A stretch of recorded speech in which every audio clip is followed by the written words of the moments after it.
Welcome to gac fruit form. నా మిత్రుడు నరసింహారెడ్డి గారు మన ఫామ్కి ఈరోజు రావడం జరిగింది ఇప్పుడే. ఆ, తను కూడా నాలాగనే ఫార్మింగ్ అంటే చాలా ఇష్టం. గార్డెన్ ఫార్మింగ్ అంటే డ్రాగన్ ఫ్రూట్ కూడా పెట్టాలని తనకి ఇష్టం ఉన్నది.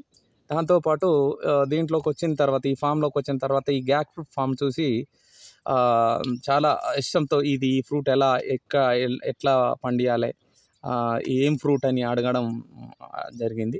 దీని గురించి నేను చెప్పాను. ఇది వియత్నాం గ్యాక్ ఫ్రూట్, లేదా దీని తెలుగులో స్వర్గఫలం అని కూడా అంటారు. కాబట్టి మన మిత్రుడు రావడం చాలా ఆనందంగా ఉంది. ఒకసారి మన మిత్రుని కూడా ఒపీనియన్ అడిగి తెలుసుకుందాం. చెప్పండి నరసింహారెడ్డి గారు. నా పేరు నరసింహారెడ్డి.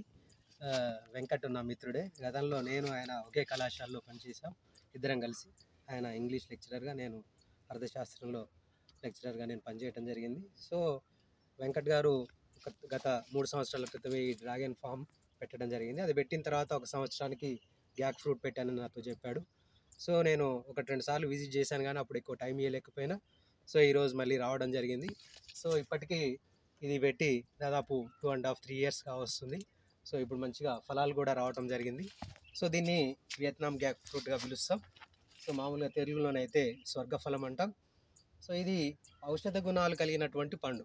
మనకు మానవునికి వచ్చేటటువంటి ఎలాంటి జబ్బునైనా కూడా ఇది ఎఫిషియన్సీగా తీయగలిగేటటువంటి ఫలంగా తెలుస్తుంది. సో ముఖ్యంగా ఇది క్యాన్సర్ గుణాలు కలిగినటువంటి లక్షణాలు ఏవైతే ఉంటాయో అట్లాంటి వాటిని కూడా తీసేయడానికి మంచి ఫలంగా దీన్ని చెప్తాం. సో అదేవిధంగా మనం కంటి చూపును మెరుగుపరచుకోవడం కోసం జనరల్గా తెలిసినటువంటి నాడు ఏంటంటే క్యారెట్లు తినాలని చెప్తూ ఉంటాం. సో దానికంటే ఎన్నో రెట్లు ఎక్కువ ఔషధ గుణాలు కలిగినటువంటి ఫలం ఈ గ్యాక్ ఫ్రూట్. సో ఇది మామూలుగా చూస్తుంటేనే దీన్ని తినాలని అనిపించే విధంగా దీని యొక్క నిర్మాణం రూపుదిద్దుకొని ఉంది.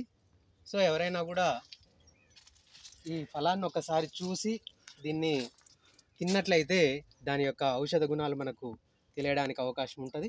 సో ఇది మా మిత్రుడు తెలుగు రాష్ట్రాల్లో మొట్టమొదటిసారిగా పరిచయం చేయటం అనేది జరిగింది. సో ఆయనకు ధన్యవాదాలు తెలియజేస్తూ